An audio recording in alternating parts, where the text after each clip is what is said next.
Halo Sobat Edson, salam pintar. Jumpa lagi bersama saya, Kak Andi, tutor sejarah Edson.id. Kali ini kita akan membahas materi peristiwa sekitar proklamasi. Yuk, saksikan bareng-bareng.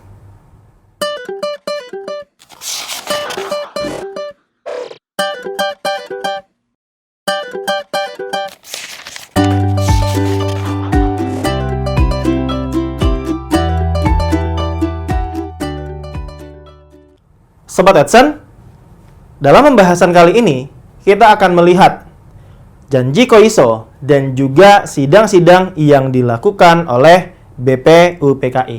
Di mana kita mengetahui bahwa terbentuknya BPUPKI atau Dokuritsu Junbi Kosakai merupakan upaya perwujudan janji kemerdekaan yang diucapkan oleh Perdana Menteri Jepang yang bernama Kuniaki Koiso. Oleh karena itu, sebelum kita kemudian membahas materi tentang sidang-sidang BPUPKI, kita terlebih dahulu harus mengetahui apa itu janji Koiso.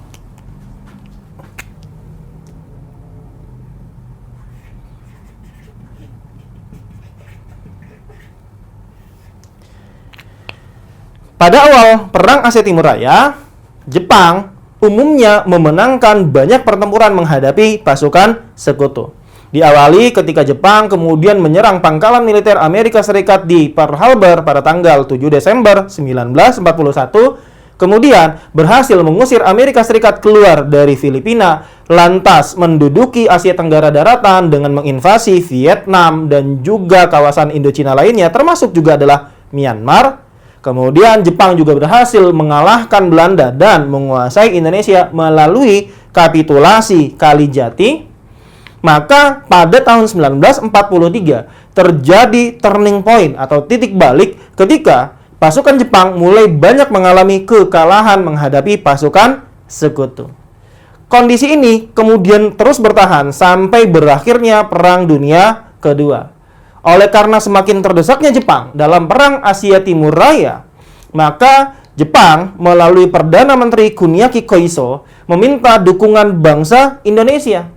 Oleh karena itulah kemudian dalam upaya mendapatkan dukungan bangsa Indonesia, Perdana Menteri Koiso kemudian mengucapkan suatu janji yang terkenal pada bulan September 1944 berupa janji bahwa Jepang akan memberikan kemerdekaan kepada bangsa Indonesia.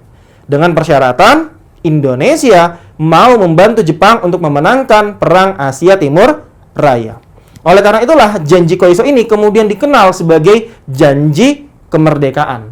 Karena diucapkan pada bulan September tahun 1944, janji Koiso kerap juga disebut sebagai janji September.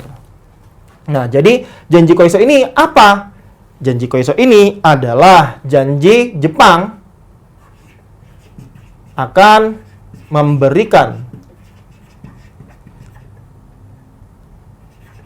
kemerdekaan kepada Indonesia.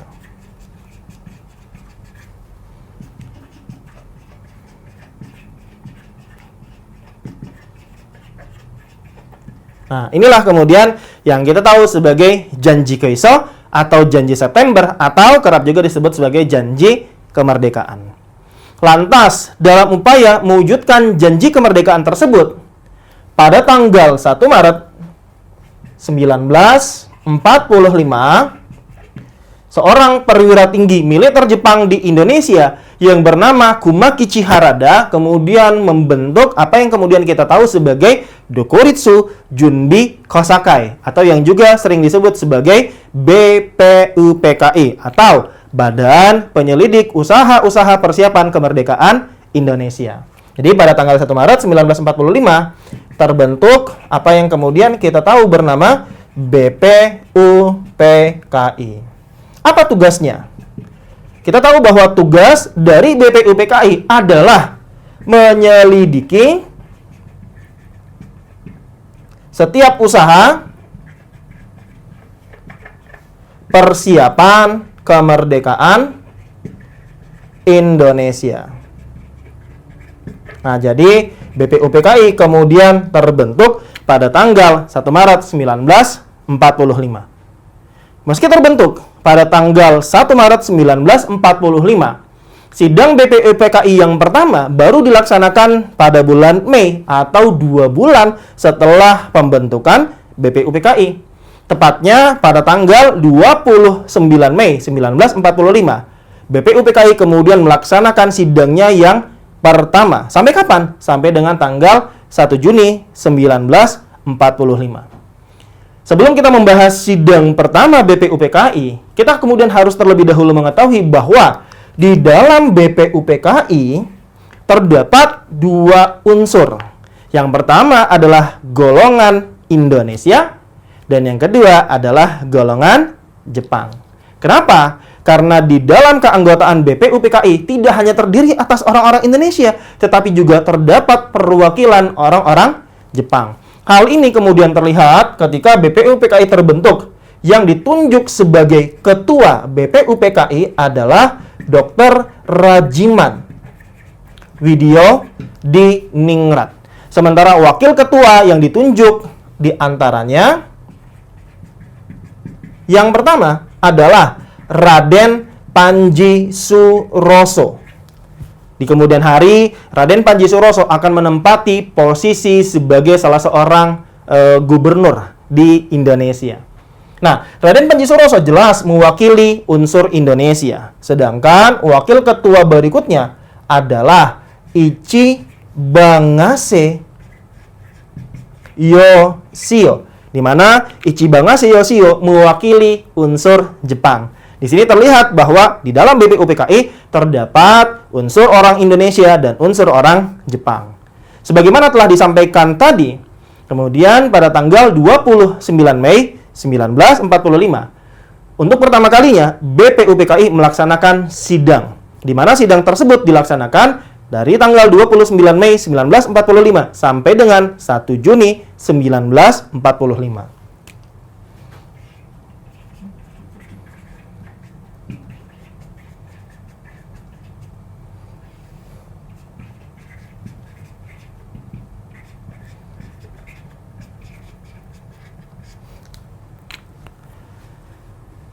Kira-kira apa tujuan pelaksanaan sidang pertama BPUPKI?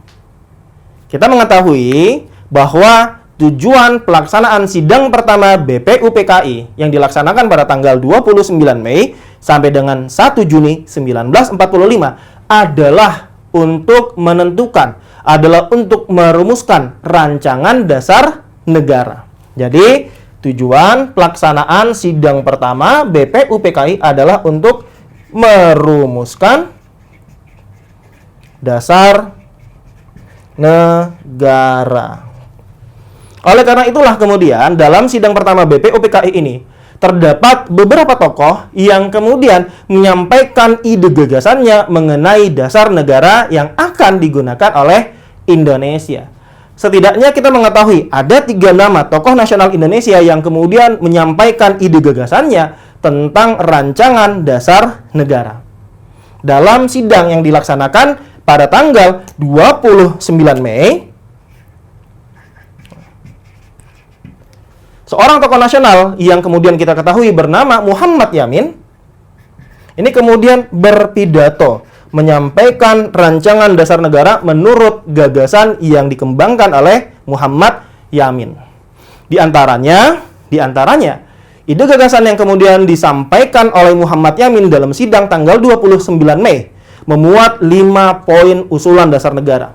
Di antaranya, peri kebangsaan, peri kemanusiaan, peri ketuhanan, peri kerakyatan, serta kesejahteraan rakyat. Itulah 5 poin yang diusulkan oleh Muhammad Yamin. Setelah Muhammad Yamin, tepatnya pada tanggal 31 Mei 1945, giliran Supomo yang kemudian menyampaikan ide gagasannya mengenai rancangan dasar negara. Supomo kemudian menyampaikan 5 poin usulan rancangan dasar negara menurut versi Supomo. Di antaranya persatuan, kekeluargaan, keseimbangan lahir dan batin, musyawarah, serta keadilan rakyat. Itu merupakan rancangan dasar negara yang disampaikan oleh Supomo. Berikutnya, pada tanggal 1 Juni 1945, giliran Insinyur Soekarno yang kemudian berpidato mengusulkan rancangan dasar negara. Soekarno kemudian memberi judul pidatonya dengan nama Pancasila. Oleh karena itulah, sekarang kita memperingati setiap tanggal 1 Juni sebagai hari kelahiran Pancasila. Lantas apa saja yang kemudian diusulkan oleh Soekarno dalam pidatonya pada tanggal 1 Juni yang kemudian mengawali lahirnya Pancasila? Setidaknya, Soekarno kemudian juga mengusulkan 5 rancangan dasar negara Indonesia. Yang pertama, usulan Soekarno, poinnya adalah kebangsaan Indonesia. Berikutnya, yang kedua adalah internasionalisme dan perikemanusiaan. Kemudian, usulan yang ketiga, poin yang ketiga adalah mufakat atau demokrasi. Kemudian, yang keempat adalah kesejahteraan sosial. Dan yang kelima adalah ketuhanan yang Maha Esa. Jadi, kita dapat melihat dalam sidang pertama BPUPKI yang dilaksanakan pada tanggal 29 Mei sampai dengan 1 Juni 1945. Terdapat 3 tokoh yang kemudian menyampaikan ide gagasannya tentang rancangan dasar negara. Di antaranya Muhammad Yamin, Mr. Supomo, dan Insinyur Soekarno. Lantas setelah sidang pertama BPUPKI selesai dilaksanakan, BPUPKI memasuki masa reses.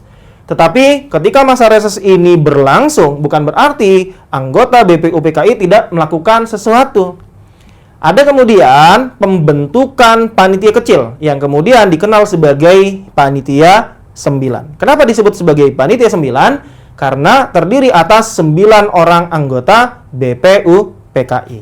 Nantinya Panitia 9 ini menghasilkan suatu keputusan yang di kemudian hari dikenal sebagai Piagam Jakarta.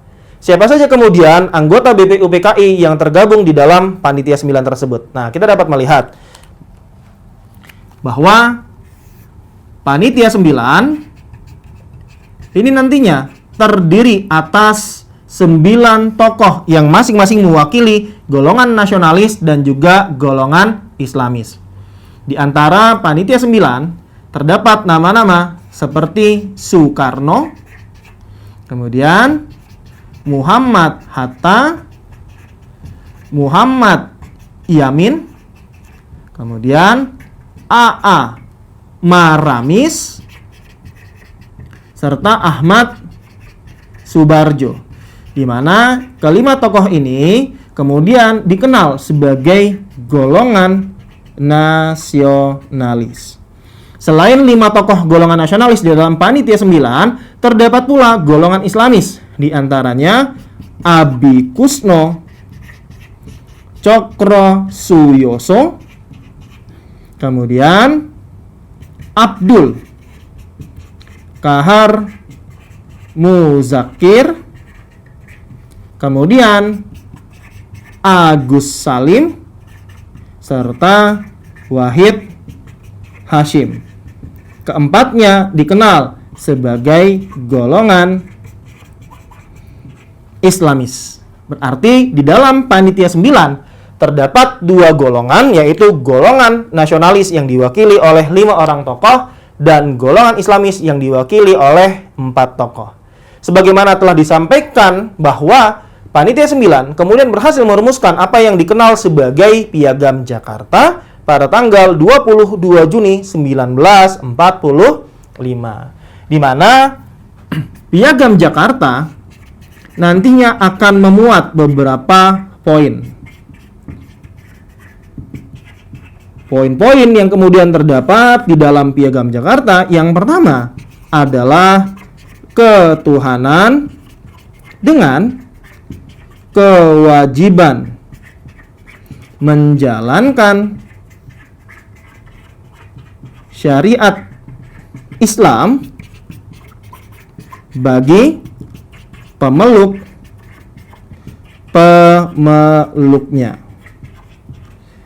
Yang kedua, kemanusiaan yang adil dan beradab.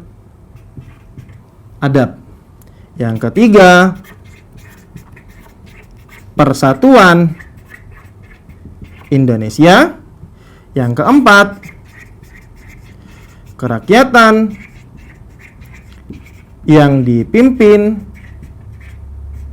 oleh hikmat, kebijaksanaan dalam permusyawaratan perwakilan serta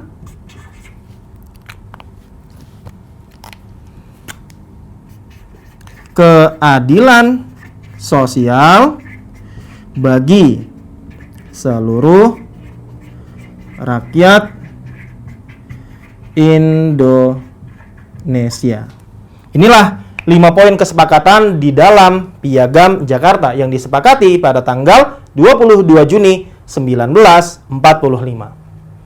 Dalam perkembangannya, seorang tokoh yang mewakili golongan minoritas, yaitu A.A. Maramis, kemudian menemui tokoh-tokoh Panitia 9 lainnya dan menyampaikan pandangannya bahwa jika nantinya poin pertama di dalam Piagam Jakarta, yaitu poin ketuhanan dengan kewajiban menjalankan syariat Islam bagi para pemeluknya, nantinya disahkan, dikhawatirkan bahwa golongan minoritas akan menolak untuk bergabung dengan Indonesia. Oleh karena itulah kemudian terjadi diskusi, terjadi kompromi antara golongan nasionalis dengan golongan Islamis. Pada akhirnya, terjadilah kesepakatan di antara kedua belah pihak dengan perubahan poin pertama di dalam Piagam Jakarta. Ketika poin ketuhanan dengan kewajiban menjalankan syariat Islam bagi pemeluk-pemeluknya ini diganti, diubah dengan poin ketuhanan yang Maha Esa. Apa pelajaran yang bisa kita ambil dalam peristiwa ini? Kita dapat melihat bahwa tidak ada kemudian kepentingan yang lebih tinggi daripada kepentingan bangsa. Kita lihat bagaimana kemudian golongan atau kelompok Islamis merelakan perubahan Piagam Jakarta dalam poin yang pertama. Kenapa? Karena mereka beranggapan bahwa kepentingan bangsa jauh lebih penting, jauh lebih tinggi daripada kepentingan golongan. Maka dengan adanya kesepakatan di dalam Panitia 9, terjadilah perubahan poin pertama menjadi ketuhanan yang Maha Esa. Bagaimana Sobat Edson dapat dipahami? Demikian Sobat Edson, pembahasan materi dengan judul peristiwa sekitar proklamasi yang telah kita saksikan bersama-sama. Semoga bermanfaat. Jumpa lagi di kesempatan pembahasan video berikutnya, tentu saja bersama saya, Kak Andi, Tutor Sejarah Edson.id. Salam pintar. Sekian Sobat Edson untuk video pembelajaran hari ini. Sampai ketemu lagi di video belajar berikutnya. Jangan lupa aktifkan notifikasi untuk video terbaru kami ya. Sobat Edson juga bisa mengunjungi Edson.id dan temukan ribuan video pembelajaran. Sampai jumpa Sobat Edson, salam pintar!